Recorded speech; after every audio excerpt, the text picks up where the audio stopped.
Hi, I'm Michael Maniaci, an assistant professor in the Department of Psychology at Florida Atlantic University. I just finished giving a virtual research in action talk sponsored through the Florida Atlantic University Division of Research on promoting social connection during a global pandemic. There were several very interesting audience questions that I unfortunately did not have time to answer during the talk. So I'm going to answer those remaining questions in this video, and the video should be posted through the Research in Action website. The first question was, why will loneliness likely continue to last beyond the end of COVID-19? Now, I said in my talk that loneliness has been a public health concern long before the spread of the novel coronavirus, and will continue to be a public health concern in the future after the current business closures and social distancing efforts have been lifted. People in psychology and related fields have long called for attention and resources devoted to address loneliness and its social and personal costs. Chronic loneliness is associated with poorer mental and physical health, increased risk of premature mortality, and there are economic costs, even beyond the costs to individuals' mental and psychological and physical well-being. There are economic costs to loneliness and to relationship distress and dysfunction. So these issues, the public health issues related to loneliness, existed long before the COVID-19 pandemic, and unfortunately are likely to continue after the COVID-19 pandemic is at least more contained than it is now. So I wasn't referring to transient loneliness that's specifically related to being more isolated during social distancing. I was referring to the occurrence of chronic, maybe more severe forms of loneliness. In my talk, I gave a few examples suggesting that loneliness, not objective social isolation, but loneliness in terms of the perceived discrepancy between actual and desired social connection, actually doesn't seem to have changed substantially, if at all, over the COVID-19 pandemic. Research conducted in New Zealand and in the US did not find significant differences in loneliness or feelings of belonging. And in fact, one study found significant increases in perceptions of having received social support. So answers to the question, I receive the social and emotional support that I need. Another study did not find significant differences in perceived social support. So although many of our social networks have been at least temporarily disrupted, many of us have transitioned to working from home rather than working in an office where we're able to interact with colleagues and others. Some of us haven't been able to see friends and family that we would have seen if it weren't for social distancing.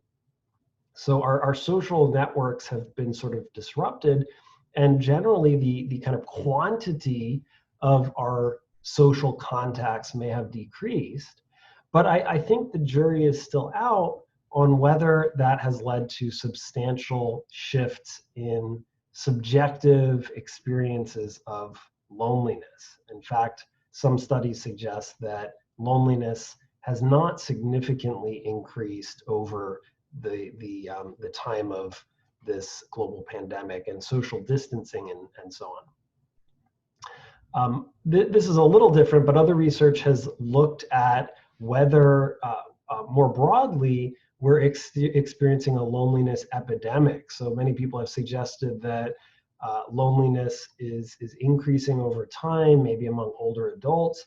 A paper that was published in 2019 in Psychology and Aging by Louise Hockley and colleagues addressed this question of, are older adults in the US at least getting lonelier?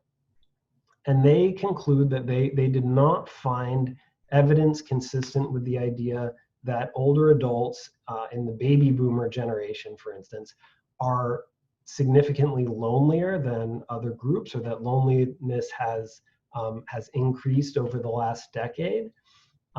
They do not find evidence consistent with substantial increases over time or over generations in loneliness. That said, they also highlight that loneliness is a serious public health issue, including for older adults, even if it's not the case that loneliness is becoming significantly more common among older adults, or more common overall, or more common in relation to the COVID-19 pandemic. Loneliness is still a serious public health issue that is worthy of resources and attention.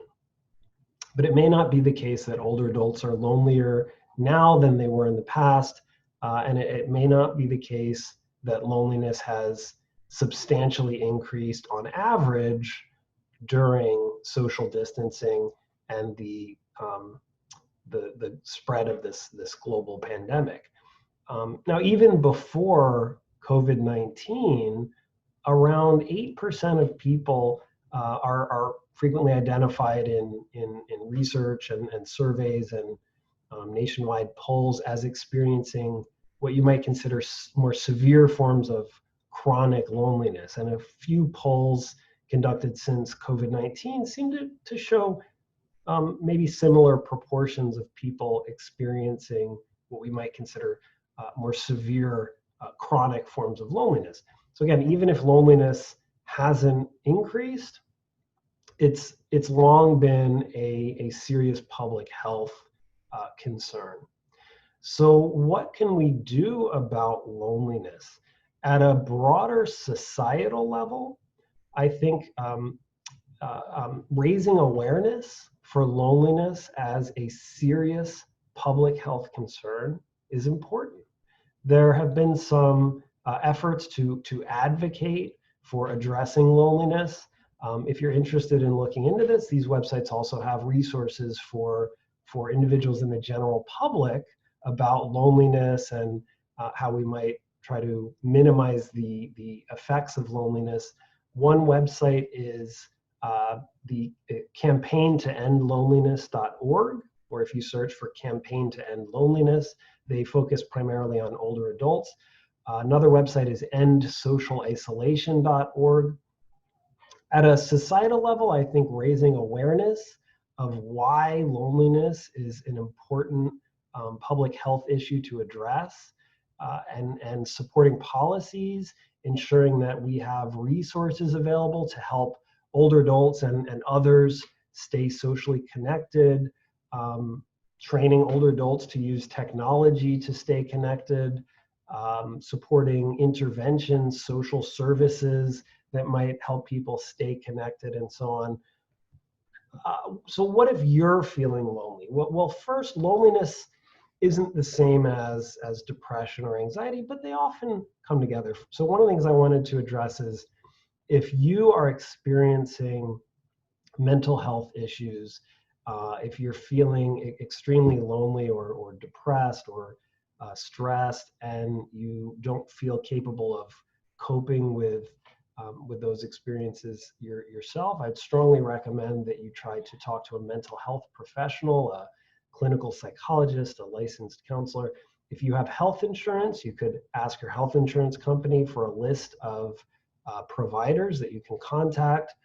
Some providers may offer remote, virtual, or telehealth visits, so you may not necessarily need to even leave your house to have a consultation or an appointment to discuss mental health concerns.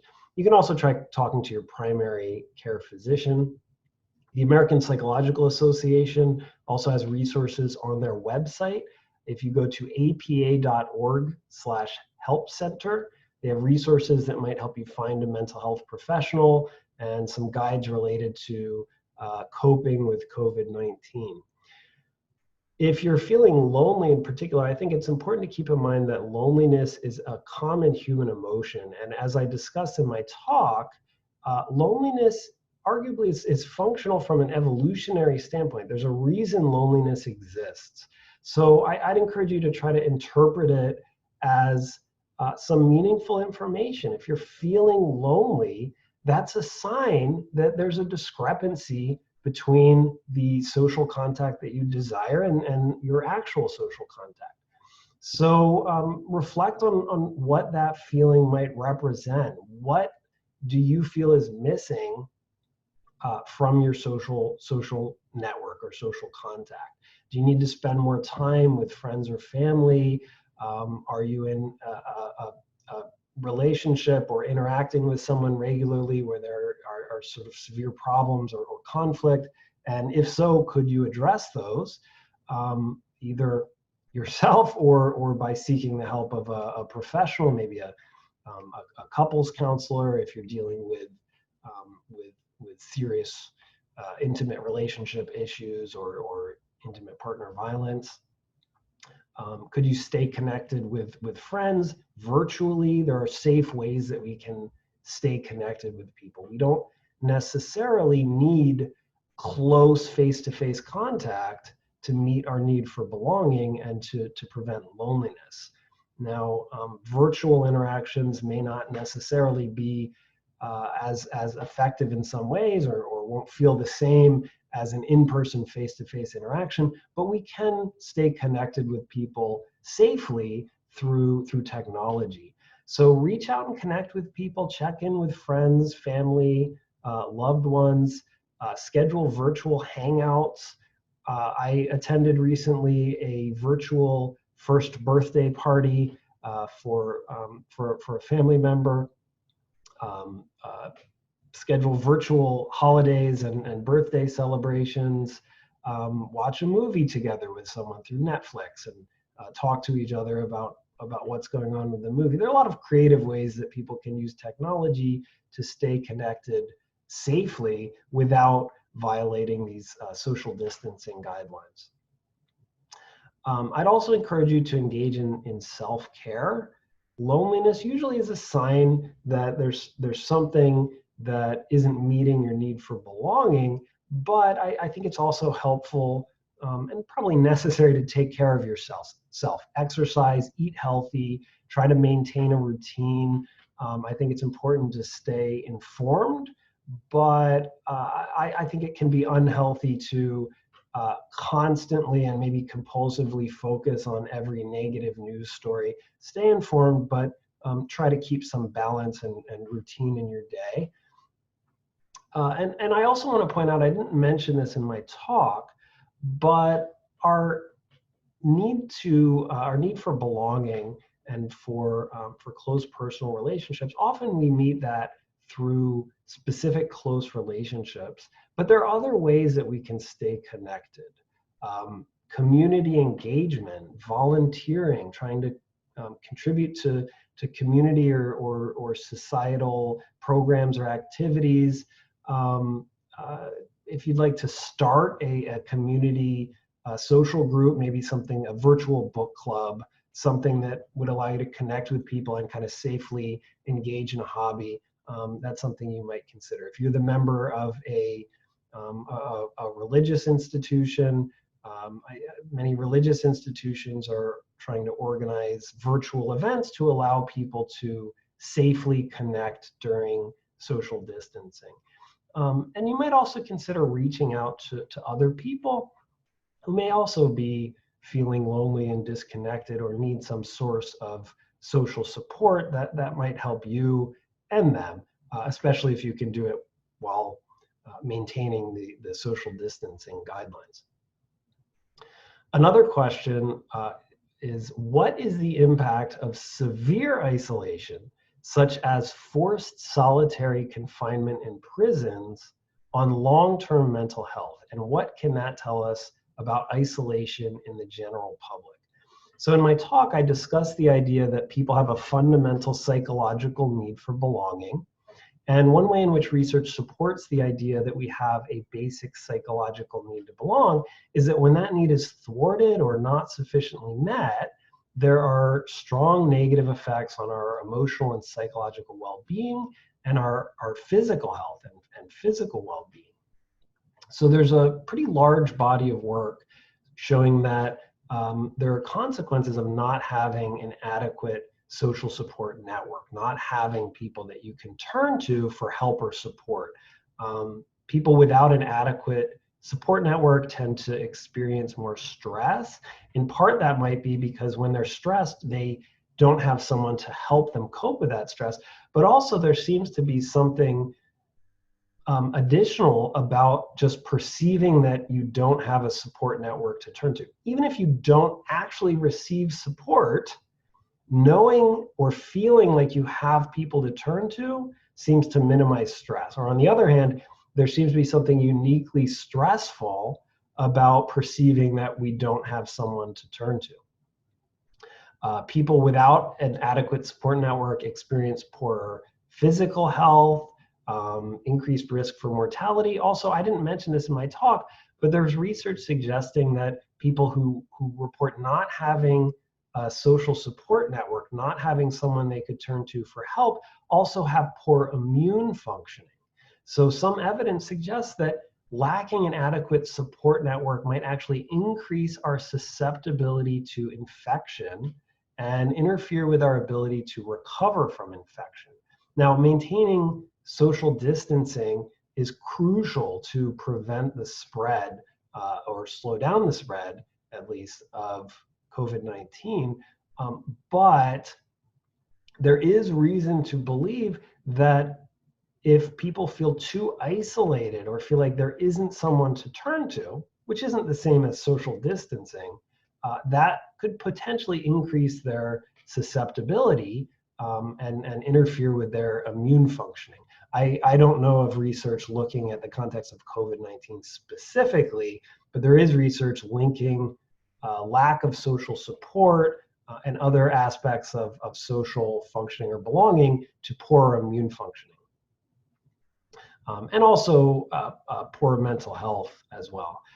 So typically for most people, when they experience a lack of belonging, it's something transient or temporary.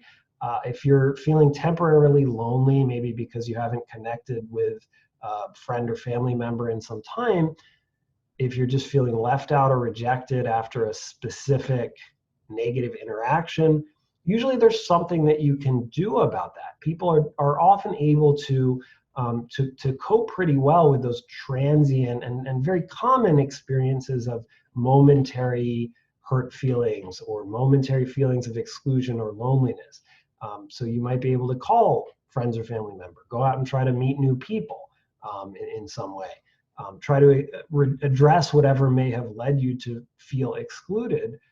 Or if you're in a very problematic relationship, maybe disengaging from that relationship and pursuing other ways to meet your need for belonging. But what happens when you're unable to respond to those threats to belonging? What if there's nothing that you can actually do?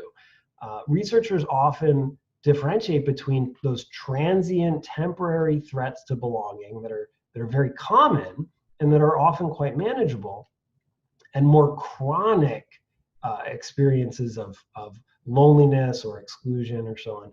And generally, researchers suggest or show that those chronic threats to belonging are more problematic in a broader sense.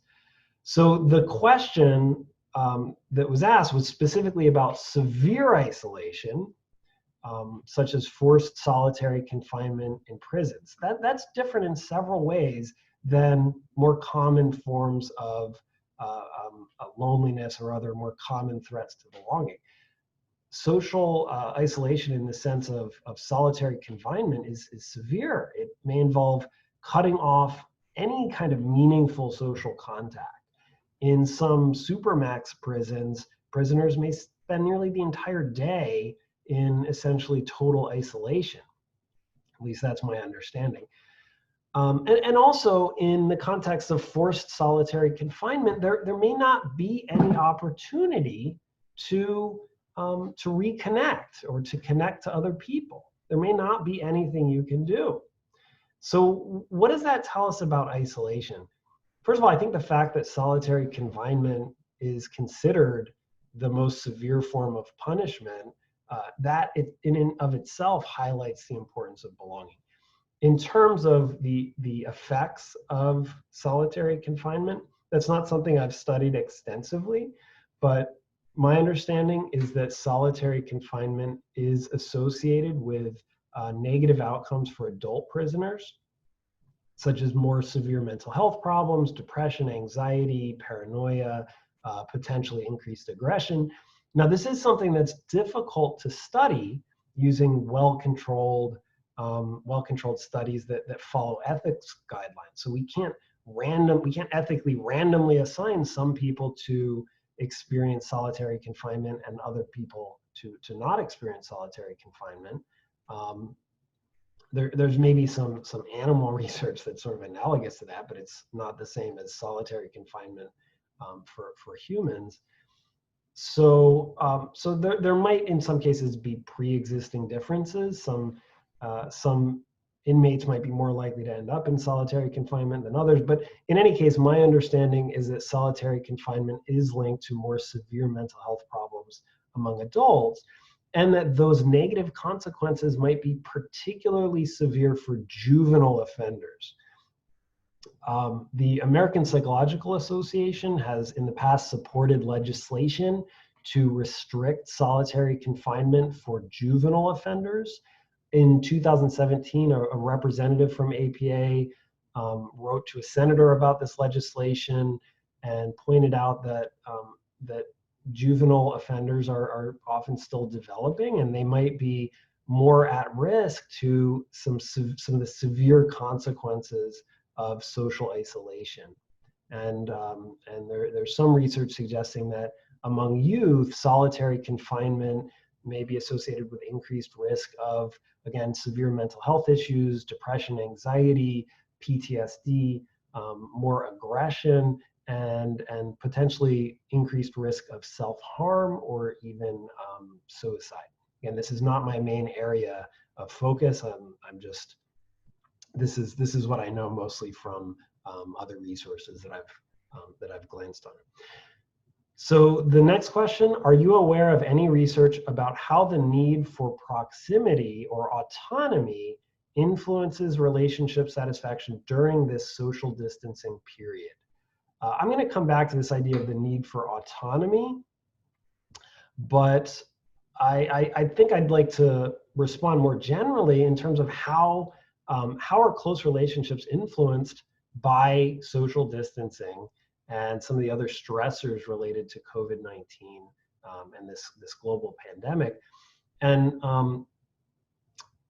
so there's some sort of obvious stressors that if you're directly, or if a family member or romantic partner is dealing with COVID-19, that could be very stressful. People may have lost individuals to COVID-19, family members, friends, coworkers. But there are also other stressors related to COVID-19. So dealing with an ongoing recession and associated economic struggles, unemployment, complications related to access to childcare if schools are closed down, and there are other stressors going on in the US, social unrest related to police brutality, Black Lives Matter, and so on. So there are a lot of stressors beyond just the risk of illness. An article published on July 23rd in American Psychologist by Paula Pietromonaco and Nicola Overall addressed some of the ways that the COVID-19 pandemic may influence couples' relationships. And I talked they talk about some of the topics I discussed in my talk, that it's important to maintain close relationships, given their importance for emotional and physical health, and that relationships are influenced by stress, but they go into much more detail, particularly with regards to how romantic relationships are influenced by external stressors. And they draw heavily on a very influential framework called the vulnerability stress adaptation model, which was discussed by Carney and Bradbury in 1995. Basically, it suggests that this model suggests that when you look across some of the major theories on relationships and family dynamics, there are a few themes about how different things interact to influence relationship and family functioning. One is enduring vulnerabilities, characteristics of individuals that might influence how they respond to stressors, how they perceive stressors, how they react to stressors. In the context of relationships, some vulnerabilities might include attachment insecurity. I didn't talk about attachment insecurity in my talk, but there's a considerable body of research looking at how individual differences in our, let's say, relational insecurities.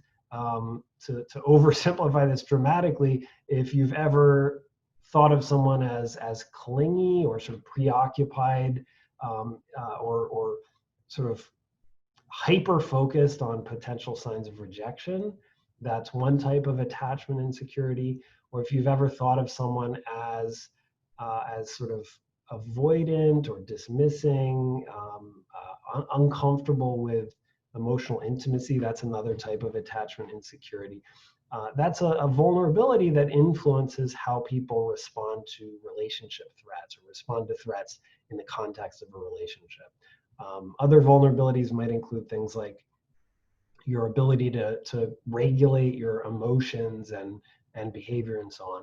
So enduring vulnerabilities interact with external stressors, things outside of the family or relationship.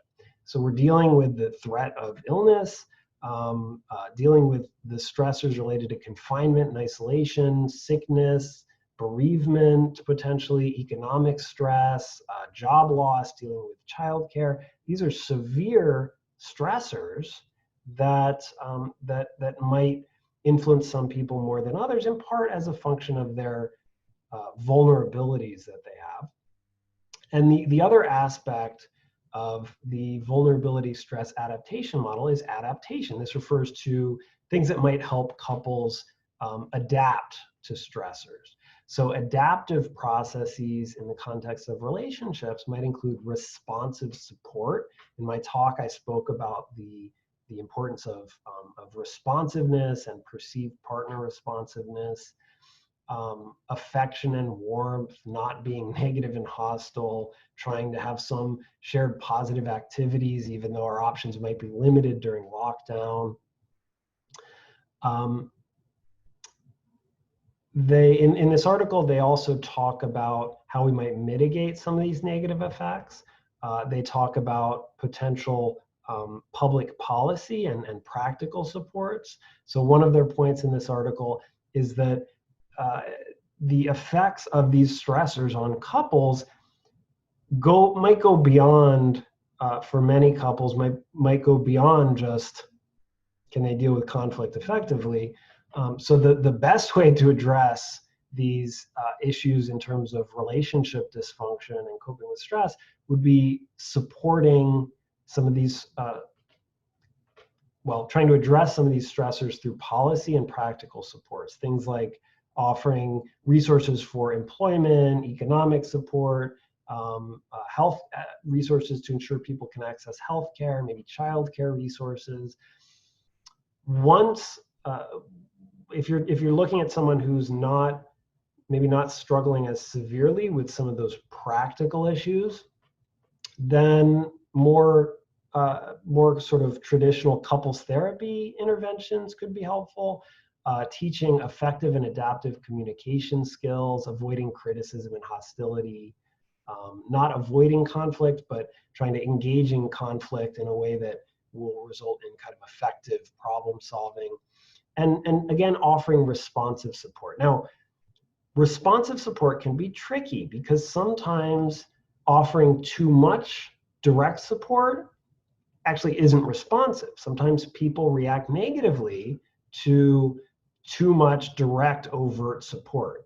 That may lead people to feel actually more stressed. If they're aware that you're going out of if someone's aware that you're going out of your way to support them, it might lead them to think, oh, well, they must think that I need support. Things must be really bad. Or wow, they must think I can't handle this on my own. So sometimes responsive support involves being more subtle in terms of looking for being sensitive to what type of support someone needs and offering it in a way that is sensitive and responsive to their needs and preferences. So going back to this question, I've talked about how COVID-19 and related stressors might influence relationships in general. The question asked about the need for autonomy, which researchers have identified as another basic psychological need, in addition to the need for competence, feeling like you can do things effectively, let's say. The need for autonomy, it doesn't refer to a need to be disconnected, but rather need to feel like you have some control and choice and ownership in what you do. So how does the need for autonomy influence relationship satisfaction or relationship processes? I know of one example that's somewhat relevant. I have a feeling that researchers will be writing about COVID-19 for quite some time. But one article that I've come across that is relevant to the need for autonomy was published by Netta Weinstein and Tweevy Nguyen in the Royal Society Open Science Journal. The title is Motivation and Preference in Isolation, a test of their different influences on responses to self-isolation during the COVID-19 outbreak. And the idea here, which comes out of self-determination theory, at least indirectly, is that people may socially distance or self-isolate for different reasons, and that attending to your motivation for isolating may be important. The same researchers have written and conducted other research on people's motivation for solitude. And this is very relevant to the topic of my talk, because I spoke about the need to belong and to maintain social connections, but that doesn't mean we always have to be in close proximity to others. Sometimes we need a break. Sometimes solitude can be good for many reasons. And their idea in other research is that solitude isn't inherently dysfunctional. Whether solitude is functional or not, whether it's beneficial or harmful, depends on your motivation. If you feel autonomous about being alone or autonomous about your solitude, that's not inherently dysfunctional. So in the context of COVID-19, some people might self-isolate because they identify with the importance of isolation, and they truly identify with, this is something that's important and something I want to do. Other people may feel more controlled. They might isolate because they're forced to, because they were laid off from work, because there's a mandate and they could be fined for not isolating or not avoiding certain kinds of settings, or a family or friend or neighbor might be sort of forcing them to self-isolate or pressuring them. So in this study, these researchers, Netta Weinstein and Tweevy Nguyen, they looked at preferences for solitude and motivations for solitude. Are you alone? Are you isolating because you feel controlled? You feel like you have to do that, or because you believe it's important and it's something you want to do? And they looked at the effects of those things, preference for solitude and your motivations for solitude in the context of COVID-19, on some measures related to well-being, loneliness, depression, anxiety. They looked at a sample of 823 adults from the UK and US, and the results didn't really confirm their hypotheses about how preferences for solitude or motivations for solitude would predict well-being or ill-being. They found some effects, but those effects were below the threshold that they decided in advance would be of interest to them. Now, this doesn't mean that preferences for solitude or motivation for solitude or autonomy isn't influential. They just didn't identify effects that were consistent with their hypotheses in this sample. Maybe the effects are smaller than they would have expected. Maybe there was something about the measures or the methods they used that you might identify an effect using some other approach. In any case, that's one example. Another question, are you aware of any large US studies of social isolation that provide detailed info by states? And a related question, how could you go about assessing social isolation levels on a state level? One thing I'd say, if you were trying to decide how could you measure social isolation across countries or states or geographic regions, there are many different options for measuring things related to isolation or belonging. In small scale studies, we often use longer measures that can cover a broader range of topics, give us a more nuanced picture, measure things more reliably by getting more information. But if you're interested in measuring social connection in a larger population-based study or across US states, that usually limits things. We often don't have the resources to have a large sample of participants from across different regions answer a large number of questions. So in population-based surveys, researchers often rely on shorter, simpler measures. One thing to consider is, what are you interested in measuring? We can measure subjective self-report. There are one item or 3 item measures of loneliness. Some population-based surveys will just ask, are you lonely? Do you feel lonely? Although loneliness researchers in the past have expressed concerns about asking if people feel lonely. The idea is that there might be some stigma about acknowledging feeling lonely. So some of the very widely used measures of loneliness don't actually ask, do you feel lonely? They ask about things that are related to that, like lacking companionship or feeling isolated.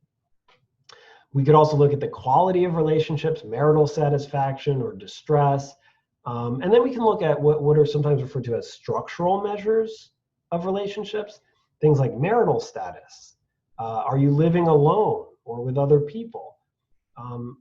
Looking at the size of your social network. How many people could you contact if you needed help? How many people do you interact with on a given day or week? We could look at the perceived availability of social support. So there might be more state level data from nationally representative polls or surveys on some of these kind of structural measures of isolation or connection. With census data, you might be able to get state level or even county level data about things like marital status, living alone, number of people in a household. One resource that I'll mention looking at state level social connection is the US Congress Joint Economic Committee worked on something that they call the Social Capital Index. If you're interested in looking into this, you can search for the geography of social capital in America. They've got a report and some interactive maps and some resources. They created a state level in the United States measure of state level social capital, what they call social capital, which includes several kind of sub indices.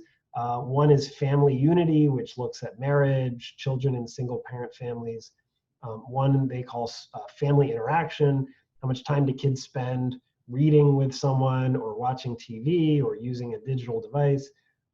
One is community health, which includes things like volunteering, community engagement, what they call institutional health, how many people are voting, how confident are people in their schools and institutions.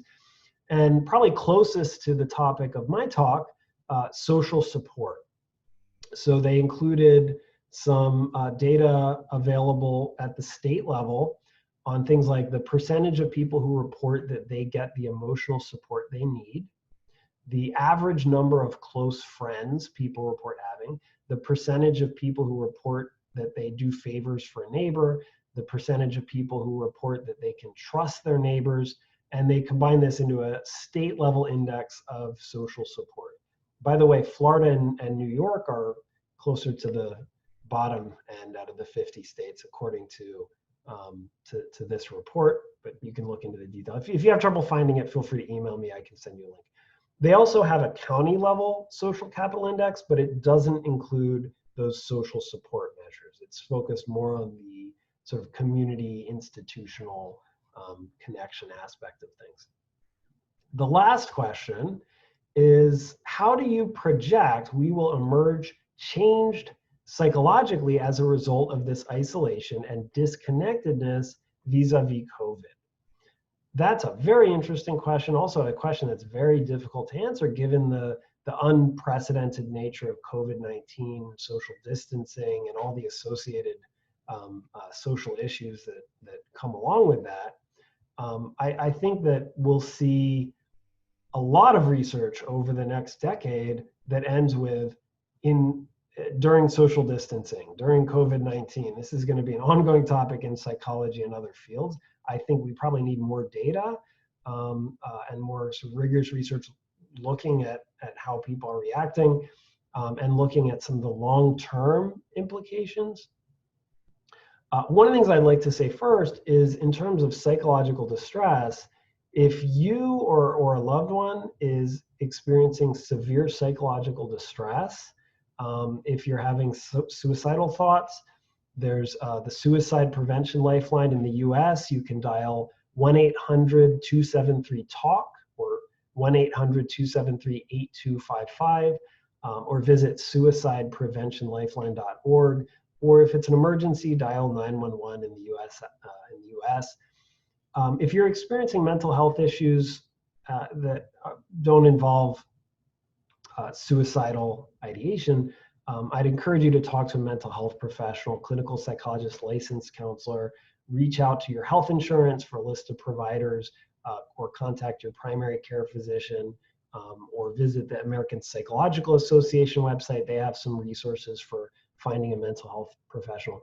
In terms of the actual question, how do I project we'll emerge changed psychologically as a result of isolation, disconnectedness, and so on? I talked about some things in my research and action talk earlier about how social physical distancing related to COVID-19 might influence close relationships. And I talked in my earlier talk, I said a bit about how loneliness doesn't seem to have changed dramatically. We haven't seen a dramatic increase in rates of loneliness, according to the few studies that have come out at least. But those same studies do show increasing psychological distress in other ways. People may not be reporting substantially higher rates of loneliness, but they are reporting higher levels of stress, sleep problems, symptoms of depression and anxiety. People are absolutely experiencing psychological distress related to COVID-19 and everything that goes along with it: economic issues, health issues, changes in our routine, dealing with childcare, and all the other stressors that have been influencing people these days. There's a review article published in The Lancet by Brooks and colleagues recently in 2020 on the psychological impact of quarantine. They review a few papers that have come out looking at some of these negative psychological outcomes, including poor emotional health, increased stress, and so on. Some of their recommendations for minimizing the risks related to quarantine involve, at a public policy level, giving people information, giving clear rationales for why these lockdowns, quarantine, and so on are necessary and important, not forcing people to quarantine for longer than necessary to try to minimize the psychological implications, and ensuring that there is sufficient supply so that people are able to get their needs met. In terms of the long-term effects, I'm not sure what to expect. I think we'll need to collect a lot more research and data. Some people have suggested that there may be long-term consequences.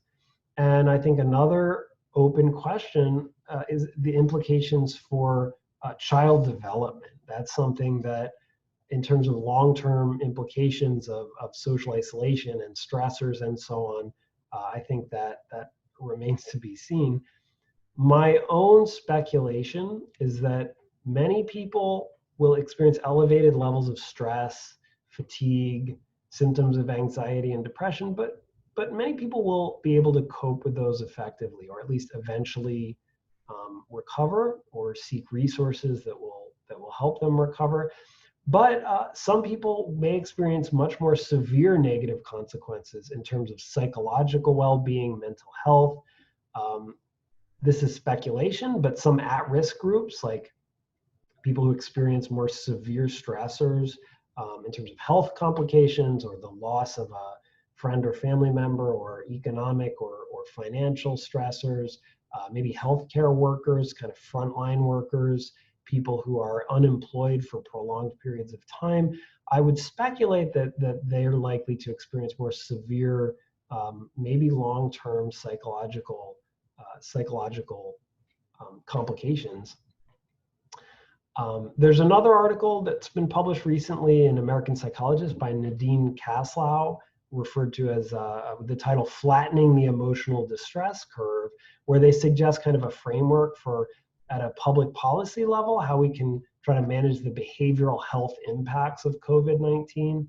I'm not going to go into the details of that paper, but they offer a few specific suggestions in terms of broader sort of public policy issues. And they also give some examples of some specific initiatives where people have developed support groups, done some educational outreach programs, offered virtual behavioral health clinics. So again, in terms of an individual, I'd encourage you to seek out resources if you're experiencing psychological distress. People absolutely are reporting higher levels of stress and depression and anxiety. I think many people will recover and will be able to cope with those symptoms.